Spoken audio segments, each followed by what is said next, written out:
Good morning, Dopey, and welcome to another edition of Good Morning Dopey, our deep yet often shallow dive into the daily reflections. We have 16 days to go. Today is October 14th. It's early in the morning, 5:56. I feel like this show, there's been a lot of iterations of this train wreck of an exercise and video reflections, but doing it early in the morning seems like the way to do it. All right, there's a lot of stuff happening. I don't want to give too much stuff away. Tonight's Dopey episode, I don't even know what it is. It's Friday. I don't have a show. I have nothing. Well, I have interviews, but I don't know which interview to use. I'm doing an interview today, which I'm very excited about, but I don't want to spoil it on here. And maybe I'll spoil it. It's not, it'll be anticlimactic. I'm excited though. I'm excited for today's show. I'm excited for the end of Good Morning Dopey. I'm excited to have some new thing happen, new thing come out, do something different. Did you see, after all of my fake Kanye West headlines, it turns out he's like an anti-Semite. He's doing all this crazy anti-Semitic shenanigans, and I have love. I'm not a Kanye West fan by any stretch. I watched his TV, the movie, whatever it was called, Yeezus, Genius, I don't know, the Kanye West show on Netflix. I found that to be interesting. I found his rise to be fun to watch. I was deep on drugs when he became successful, and I just didn't have any room in my soul for him. But I think he's mentally ill, so let's pray for Kanye. He gets the love and compassion that he deserves, that God so freely gives us. But anti-Semitism from very famous people is always scary, especially like when they're cooler than losers, although a lot of people think Kanye West is not that cool. All right, today is October 14th. I don't know why I'm focusing in on Kanye West. I just thought it was ironic that I put in all those fake Kanye West blurbs because I figured people are very interested in his goings on. Anyway, here we go. A program for living. When we retire at night, we constructively review our day. On awakening, let us think about the 24 hours ahead. Before we begin, we ask God to direct our thinking, especially asking that it be divorced from self-pity, dishonest, or self-seeking motives. I lacked serenity, with more to do than seemed possible. I fell further behind, no matter how hard I tried. Worries about things not done yesterday and fear of tomorrow's deadlines denied me the calm I needed to be effective each day. Before taking steps 10 and 11, I began to read passages like the one cited above. I tried to focus on God's will and not my problems, and to trust that He would manage my day. It worked. Slowly, but it worked. I mean, this is a fairly annoying one, but it's true. I think I had that kind of thought yesterday.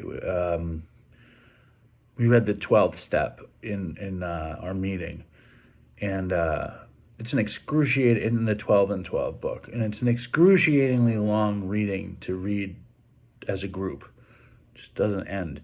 But it's a reminder of all of the bits and pieces that we try to do to change, and how easy it is to forget all of the things as we go. I look very tired. Susan's been sleeping in my bed because she's sick, and I've been sleeping in her bed. And I don't know if anyone else does this.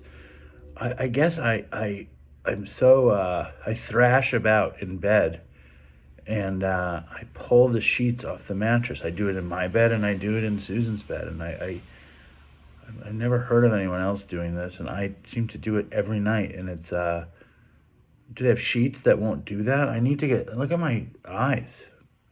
Not good. Anyway, so I I decided it's time to start removing character defects again because my greed and gluttony. I'm eating cereal with chocolate syrup. Last night I had a little bit of Life, a little bit of Frosted Mini Wheats with chocolate syrup, chocolate chips, vanilla, white chocolate chips, peanuts, and milk. As we watched the new Marc Maron movie To Leslie, which is a great movie about alcoholism. So, I don't know. I'm going to read some comments because I read one this morning. One that was beautiful and one that was less beautiful. This is from Jamie Elohenji, if that's how you say your name. When I started watching Good Morning Dopey a year ago, I was drinking like at least half a fifth of whiskey a night and just stumbling through year 11 of medicated assisted treatment, totally depressed. It helped me get back on track hearing a positive message from you and Howie and all the other guests like Aaron and Amy Dresner. Thanks for sticking it out and making these videos. I'm sure I'm not the only one who has helped out of yet another dark period of my version of recovery. Thanks, Dave. You're welcome. Marla Gold, our resident animal rights person, says, Dave, what I'm really going to miss about the daily reflections and Good Morning Dopey is something. Is seeing and listening to you every morning, and I will miss Howie too. Howie's been gone for a bit, though. I'm sure you miss him now. I'm so, allergic in the morning. For me, it wasn't so much the daily reflection itself. It's the whole enchilada. You and your shtick. It's so weird because seeing and listening to you every morning makes me feel like I know you, like you're part of the family. I love this show, and I'm going to miss it, but I'm happy for you that you're happy to be moving on and free, that you have fulfilled your commitment. We still owe October 8th, though. I'm grateful and thankful to you for all your caring, your perseverance, and for trudging through. I know that you have mostly hated, I hate that word, it. I'm going to rewatch each daily reflection every morning for the next year. I'm sure I'll get more out of it again. It will be like rewatching a movie and seeing something that you missed the first time. Thank you from the bottom of my heart, and toodles for Chris. Thank you, Marla. I appreciate that. It feels like years ago on the podcast, I told a story about killing crickets, and Marla was very upset about it. So I'm glad you stuck around, Marla. It's great. Debbie Satmari says, you have had many positive, great Good Morning Dopey dailies. Just seeing you read and it sometimes get it and sometimes think it's stupid is great because it's real. P.S. You do a good job saying my name.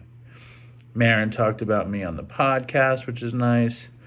Stephanie Wolf says she loves us both. Thank you, Stephanie.